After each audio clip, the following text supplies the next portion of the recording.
waan hojjetu koo keessatti, waan dubbachuu koo keessatti, waan barreessuu koo keessatti, waan yaaduu koo keessatti namni yoo Rabbiin sodaate, namni yoo Rabbiin of gargaarsifate yoomillee badu, yoomillee xiqqaatu, yoomillee fokkatu. Kanaaf yeroo kamuu waan dubbattan irratti keessatti Rabbii sodaadha. Eegas yommuutu isa of gargaarsifadha. Gaafa isaan isa ala baaftee akka waan isaan alatti osoo inni sin goosisin qobaatti of taatee godhuu barbaaddu kaatettatti jechuudha. Kisaaraa keessatti seenuu dandeessa jechuudha. Maaliif isa of gargaarsifataan jechuudha yookaan isa sodaataan jechuudha. Kanaaf yeroo hunda wanni himamu waan hojjettanuu fi waan gootan mara keessatti isa sodaadhaa. Akkasumallee isatu na gargaaratan na goosifnaan godhaa jiran sababa kan carraaqaa jireedhaa tamanaa deemaa jedhama jechuudha. Rabbi nuu balaafisu malee kan keenya kun haalli nuti keessa jiru kun dhaloonni ammaa kuni akkaataa deemsaa, akkaataa jireenyaa waan dhofamuu qabu, waan mul'ifamuu qabu, waan dubbatamuu qabu, waan ofsamuu qabuu fi waan dhofamuu qabu walii wallaallee wanni marti wal lurkaa dhaatee akkasittiin deemuu jirra. Kana hunda wanni nu godhaa jiru tokkoffaa amantaa keenya amantaa itti amannu jabeeffachuu dhabuu, waan amantaan keenya irratti nu ajaje irratti jabaannee waan amantaan keenya irraa dhuguu irraa of eeguu dhabuu, dabalatammoo fedhii maallaqaa fi fedhii wantoota tokko tokko fedhii dhageettii godhachuu, fedhii beekamtii, fedhii nama jaallachuu yookaan nama biratti jaallatamuu, nama biratti beekamuu kana wantoota adda addaa kana fedhii garaa garaatiin guutamne yeroo ammaa kana fiffiinnee boodarra ofiillee xiqqaannee walillee fira ofiillee sadarkaa amantiidhuma ofiiyyuu akka namni amantii biraa hordofu tuffatu waa jedhu wayiitiin ga'aa jirra jechuudha. Walumaa galatti ani kana jedhuu barbaade obboleessi keenya kun piraanki jedhee obboleettii isaa akka nama gaa'ela tokko gaggeeffatutti meeshaa mara guuttatee haala ajaa'ibaa fi haala nama hawwatuun waan bareedaadha jennee osoo gammannuu isaafillee gammadanuu booda deebi'ee piraankiidha isiinillee obboleettii kiyya jedhee dubbachuunsaa yookaan himuun isaa akkuma jirutti ta'ee egaa waan kana waan fokkataa waan namallee saalfachiisu waan illee namallee bakka wanni kun silaa ta'uu hin qabu akkamatti yaadee yookaan akkamitti godhellee jedhamee nama yaachisu ture. Haa ta'u malee obboleessi keenya kun dogongora akka dogongora ta'etti fudheen jira, dhiifama jedhee irra deddeebi'ee dhiifama gaafatee jira. Nuti egaa yeroo baay'ee akkuma beekamu gaafa wanni tokko argame abalu akkana godhee, abalu kana godhee, abalumaa kana godhee, maallaqaaf kana godhee, dhageettiif kana godhee, maarreedhaa akkas ta'uu hin qabu, maa ta'ee jenneetuma uwwifnee bira dabarraa gaka biraa waan tokko qabatee gad dhufutti yookaan waan kana fakkaatu fudhatee dhufutti yookaan akka biraa uffatee dhufutti jechuudha. Kanarra dhaabbannee wanni kun namaaf hagam barumsa ta'a.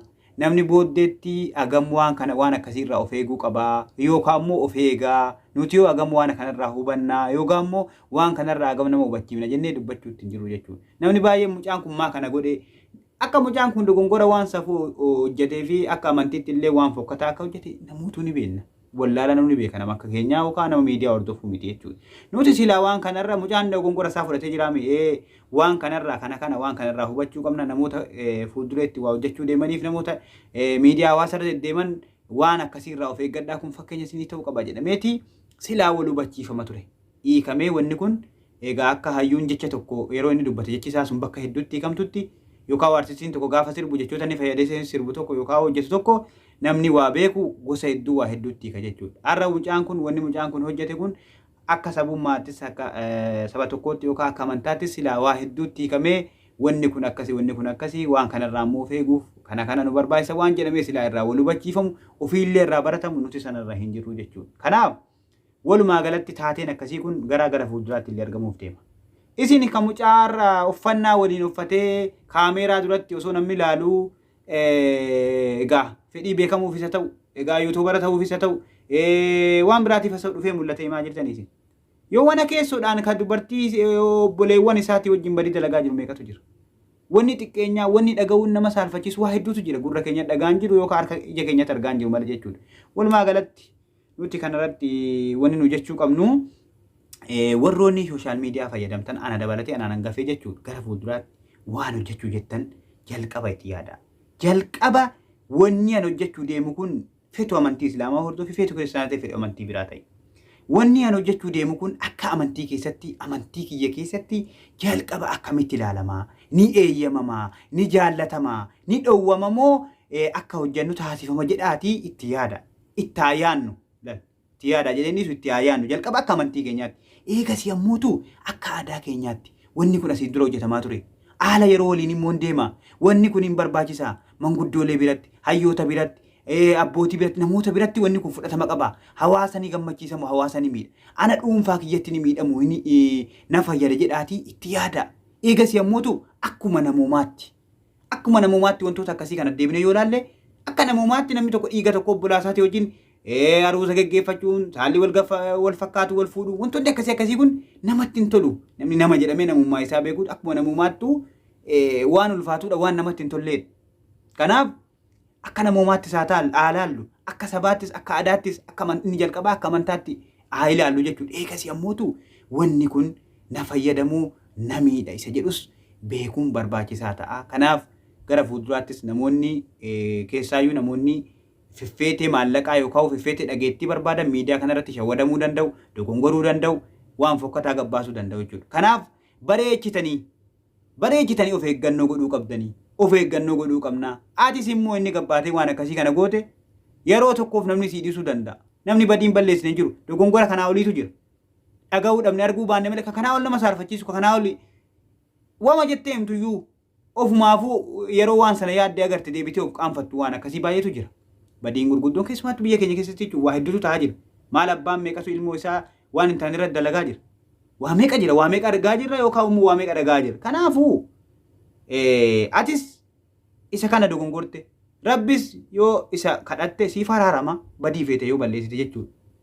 Namnis dhiifama nama sii godha namni dogongoruu waan jiru. Gara fuulduraatti garuu ati jalqabumati waan kana yeroo kaatuuf ittiinan guddadhaa ittiinan mul'adhaa ittiinan faayidaa argadhaadhaaf fiigaa kaate. Malee wanni akka piraankii kun akkas jaallatamaa miti. Piraankiin keessumaayyuu piraankii namni keenya hojjetu kun dogongora akka ta'e namoonni baay'een nu himaa jiran.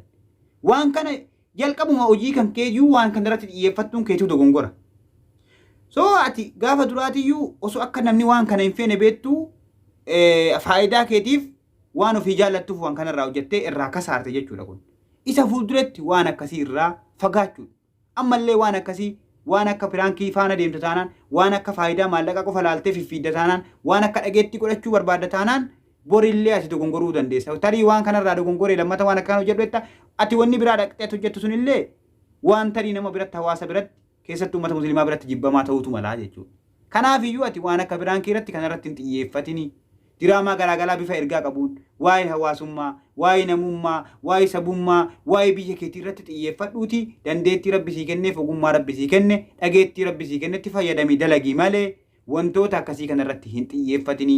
Namoonni waan akkasii irratti xiyyeeffatan waan sasalphoo waan fofokkattuu kanarratti xiyyeeffatan booddeen jedhaan hin xiqqaatu. Namoota baay'ee argaa turre argaa jirrallee. Kanaafiyyuu miidiyaa keetirraa gabii argadhu maallaqa argadhu. Bilaashitti hin dalagin, bilaashitti hin dhaalin, bilaashitti hin dadhabin, bilaashitti dubbattee dubbiin kee lafatti hin badin. Hojiin kee, dubbiin kee, deemsi kee, miidiyaan kee ka faayidaa qabdu rabbi siif godhu. Nin barbaada, anis akka kiyyatti nan barbaada, namaafillee waan akkasii nawwan. Maaliif addunyaa yeroo ammaatti miidiyaa qabdu hundarratti, haasaba guutuu irratti, waan maxxansiisu hundarratti galii irraa argataa jirti malee tola hin jiru. Hawaasi keenya hadhattumaan wal arrabsee, ittumaan hojii isaa dhiisee, ittumaan hirriba isaa dhiisee yeroo isaa irratti gubaa jira jechuudha. An akkati miidiyaa kee manarraa faayidaa gootuu nan barbaada, sis ta'e namoonni akka keetii jechuudha. Walaakiin wanni sun akkas hin miine, wanni sun akka hawaasa mufachiifne waa hedduutu jira wanni irraa hojjetamu. Dirqama bati piraankii qofa hojjettee faayidaa argachuu argatta osoo hin taane waa hedduu hojjettee argachuu dandeessa jechuudha. Digalee kanaaf keessumaayyuu ijoollee akka kiyyaatiif wannan dhaamu wantoota akka obbolaa wajjin waan safuu wantoota tokko tokko waan hawaasii yoo arge namatti hin tolle waan dhaga'uuf namatti hin tolle akkasii kanarraa bareechaa of eeggannoo godhaa. Namoota baay'ee waliin jira. Har'a mucaan kun osoo goddanyaa biraa osoo nama biraa ta'ee jedhee akka kanatti namni ajandaa godhate akka kanatti namni jibbee akka kanatti namni irratti xiyyeeffate irratti hin dubbatu jechuudha. Osoo ka biraa waliin waan fedhan godhanii kaanii addeebanii piraankii jedhanii akkuma nuu jedhee durba tokko dhaqee ammatee waliin eenyu ta'uu kanatu dhowwama malee haraama malee nama musliimaa tokko irratti gara biraatiin rakkoon qabu. Gara biraatti akka saboomaatti amma fakkeenyaaf nama waliin waan tokko diraamaa garaagaraatu jira namni yeroo hordofu dhugaase wanni sun duddubbeen isaa nama kofalchiisu yookaan nama bohaarsuuf diraamaa. Kunis haaluma diraamaatti yoo hojjete nama biraatii piraankiidha yoo jedhe rakkoon qabu silaa jechuudha. Agas nama ni nyusu garuu akkamitti namni akkasitti qophaa'ee akka nama aruuza tokkootti qopheeffatee waa hunda haala kanaan xumuratee akkasitti isiin illee jaartii isaa fakkaattee inni illee jaarsa isii fakkaatee akkasitti waan kana waliin geggeessa akkumatti keessisaa isaaf eeyyama isatti tola namni immoo yeroo dhaga'u agam namummaa yeroo akkam matuma isaa keessatti namni tokko yeroo viidiyoo kana daawwatu yeroo inni deebi'ee obboleettii kooti jedhu jarri akkasitti miira akkasiitii fi waan kana akkasitti dabarsanii akkasi viidiyoo waraabanii kana godhataa turan kun waan biraa keessa seenan immoo seenne yookaan jarri kun seenuu iyyuu hin danda'u jedheetu waa hedduu yaaduu danda'a jechuudha namni jechuudha.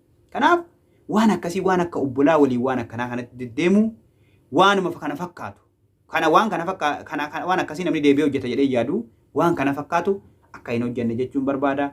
Walumaa galatti of eeggannoo haa goonu eega hojjennee kaane eega dubbannee kaane itti yaanna deebinee kun dogongora kun maal jenna osoo hin taane itti yaannee kaane akkamitti na baasa akkamitti na baafne namni waan hojjetu koo keessatti waan dubbachuu koo keessatti waan barreessuu koo keessatti waan yaaduu koo keessatti namni yoo rabbiin sodaate namni yoo rabbiin of gargaarsifate yoomilleen badu yoomilleen xiqqaatu yoomilleen fokkatu. Kanaaf yeroo kamuu waan dubbattan irratti keessatti rabbii sodaadha. Eegas yommuu isa of gargaarsifadha. Gaafa isaan isa ala baaftee akka waan isaan alatti osoo inni sin goosisin qobaatti of taatee godhuu barbaaddu kaatettatti jechuudha. Kisaaraa keessa seenuu dandeessa jechuudha. Maaliif isa of gargaarsifataan jirtu yookaan isa sodaataan jirtu jechuudha. Kanaaf yeroo hunda wanni himamu waan hojjettanuufi waan gootan mara keessatti isa sodaadhaa. Akkasumallee isatu na gargaara san na goosifnaan godhaa jiran sababa afan carraaqaa jireedhaa tamanaa deemaa jedhama jechuudha. So kanaafi obboleessa keenya irratti duuluu qofa osoo hin taane irraa waa habarannu wanni biraallee wannoonni fofokkataan waa baay'eetu jira. Kanaaf akka wanni akkasii hin taane irratti hojjechuudha malee isa hojjete qofa irratti duuluun bu'aa tokkollee hin qabu. Atillee dhiifama jechaan oolini gara fuulduraatti waan gaarii hojjedhu. Hawaasi kun akkumatti waan fokkataa kan hojjennaan sitti duulee sirratti eenyu ta'e irratti gaafati waan gaarii tokkoon gadi baate ammoo mucaan kun waan gaariitti deebi'ee waan gaariin hojjetee dhufee jira jedha. Ataarraa saatii kanarraa kaasiiti miidiyaarraa badda miidiyaarraa boosa miidiyaarraa dhiifama kadhataa olta osoo hin taane waan gaarii tokko qabadhuuti waan hawaasa akka sabaattis akka amantaattis akka biyyattiittis nu barbaachisu tokko qabadhuu gabbayee hojii kan kee ittiin fufin hin dhaabbatinii deemsa kan kee akkaataa deemsa keetii fi haala hojii kan keetii jijjiiradhu malee hojiin kan kee yookaan imalli kan kee addaan cituu hin qabu sin jedha galatooma. Nama dubbiin galuuf rabbiin waa taasisu jaraa miidhiin waa hunda taasisu rakkoo muumintootaa kan jara yaachisu nama diinee kanaaf fidaa of taasisu rabbiin waa taasisu jannatatti yaale haala kitaabillahi sunnatu rasuuli.